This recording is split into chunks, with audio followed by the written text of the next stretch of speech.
Hi, we're at Logan, Ohio for the first annual dual sport trail ride promoted by the Hocking Valley Motorcycle Club.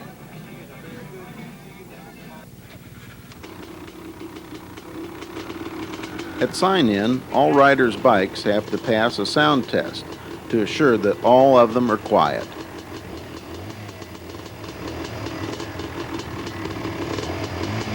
Factory reps are on hand at all the Dual Sport Series events. Mark Hyde of Suzuki tells what dual sport riding is all about.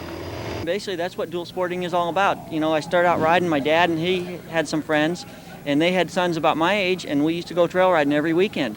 And, you know, we had a ton of fun, and basically that's what the dual sport thing has gotten us back to. You know, it's a way to get out on the weekend on totally street legal motorcycles, and they're nice and quiet, which helps our sport more than anything, I think. And, you know, now with the land usage the way it's been, it's taken away some of our trails. So this way we can go ride a section of trail, jump on the highway, ride to another section of trail, or, you know, like down here at Hocking Valley, there's some nice little towns around the area. We can start here, ride someplace, have lunch, you know, and ride back into the trails and just, like I said, have a fun weekend. Before each day's ride, there's always a riders' meeting. First of all, on behalf of the Hocking Valley Motorcycle Club, Logan, Ohio, we want to welcome all of you. We've dialed in 2 nice days of weather, so you shouldn't have any problem with that. The overall terrain will be good. You'll have some alternatives for those of you who want to test your skills. You can do that. On behalf of American Suzuki, I'd like to thank everybody for showing up today. The club worked real hard this weekend, so, you know, you'll have a really good ride. They got this nice weather for you. And I just want to say I'll be out and about. If anybody needs anything, hopefully I've got it in the truck and we can get you running so you can enjoy the weekend.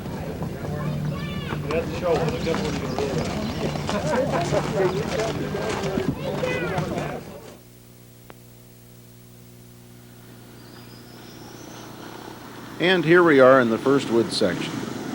Today's the last day of turkey hunting season, so trail sections could not be entered until noon. So, the ride started with about 50 miles of beautiful country back roads.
first wood section.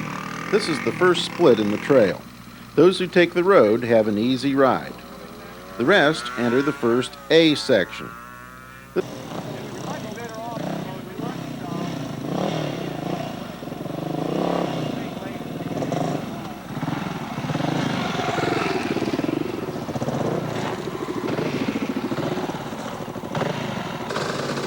How do people get interested in trail riding?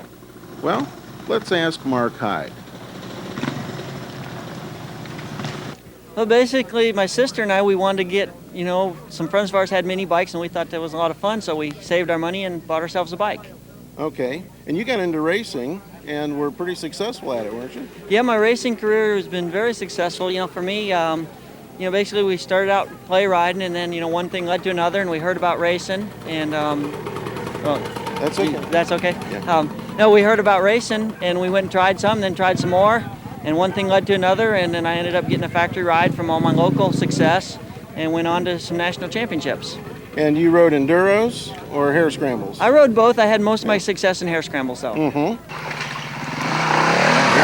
Here we are in the A section. As you can see, the hills are steeper and the trails are narrower.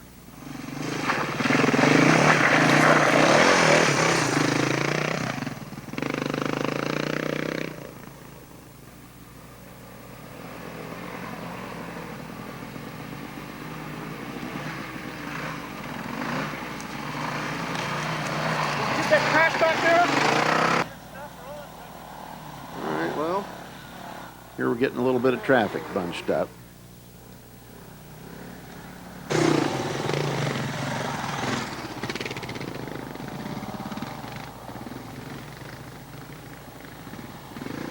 Here's one of the ladies that was on the ride.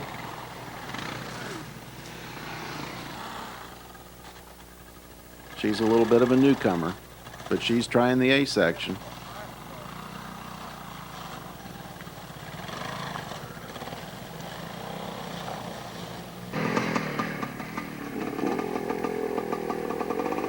And here's Bob Aldred on a 1969 Greaves.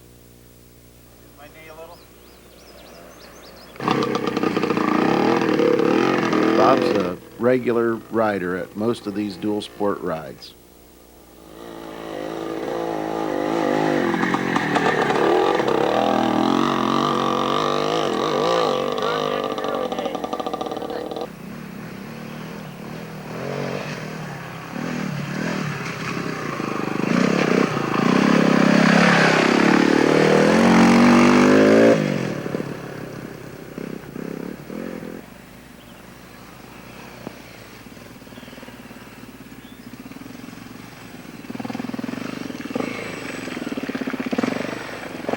Father and daughter team.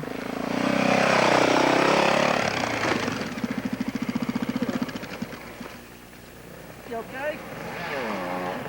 Okay, hang on, please. You all right now?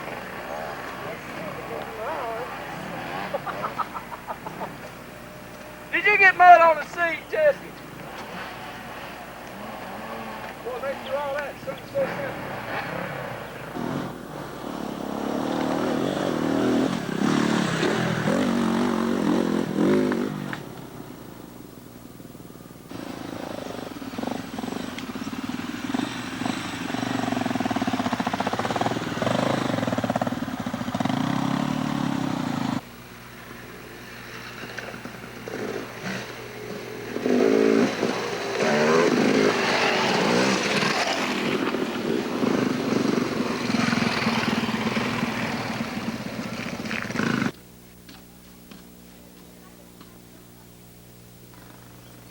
Here we are at the lunch stop at the firehouse in Carbon Hill. Here, riders get a full sit-down meal each day.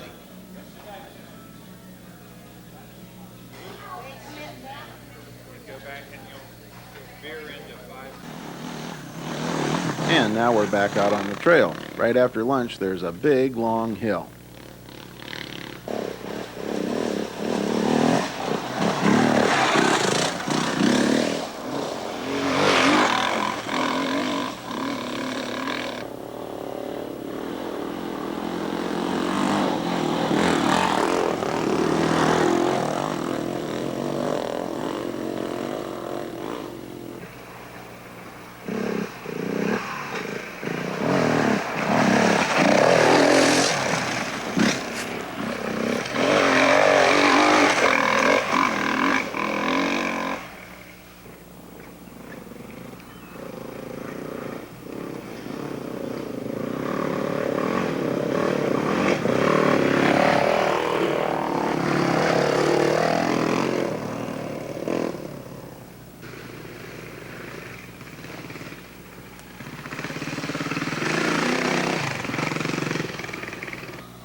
Here comes one of our favorite female riders, Pat Shepard.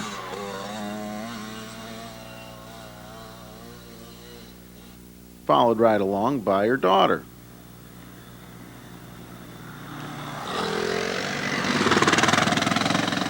Pat tells us how she got started with trail riding.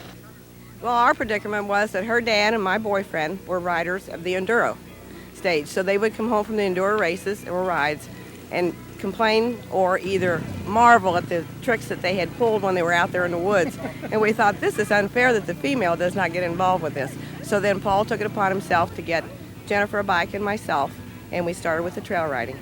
And the dual sport riding is the best thing that's happened to the female rider or the person who basically has always had the helmet at home. Now we can get involved. It's a lot of fun.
Trail riding's a lot of fun, but it requires practice and plenty of skill, too. So let's pick up a few tips from Mark Hyde.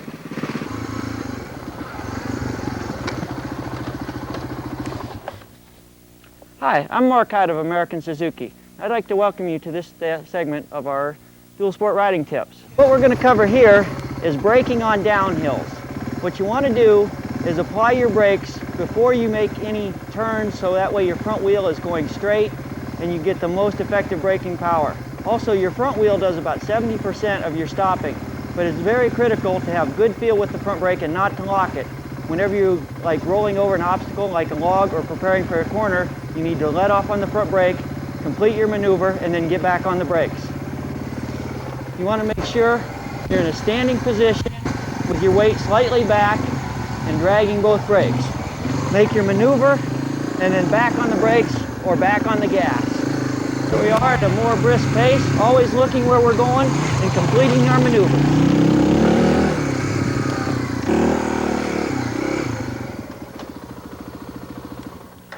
Okay, and now on our next attempt to cross an obstacle, we're going to attempt some mud holes.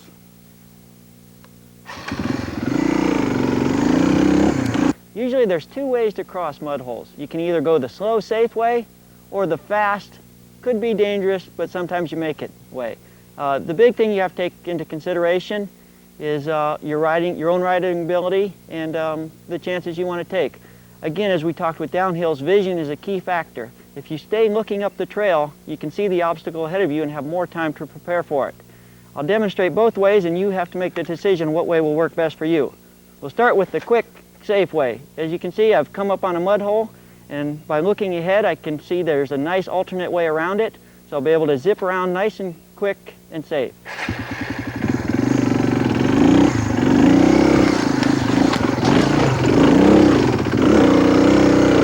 And almost stuck.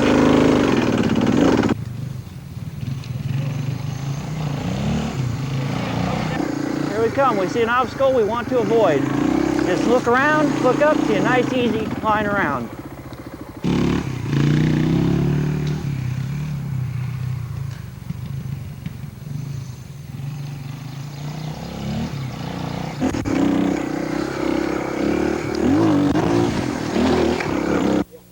Hope you enjoyed your riding tips from Suzuki's Dual Sport Club today.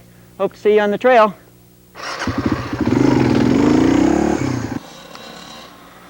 Here comes Pat Shepard again. This time, though, it doesn't look like she's got quite enough momentum to get over those big rocks.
Well, it's Sunday morning, and we're back out on the trail.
How's the ride going so far? Oh, it's going great. It's fun.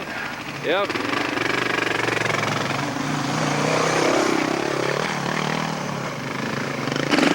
And here comes another one of our female riders, Debbie Kauffman from Louisville, Kentucky.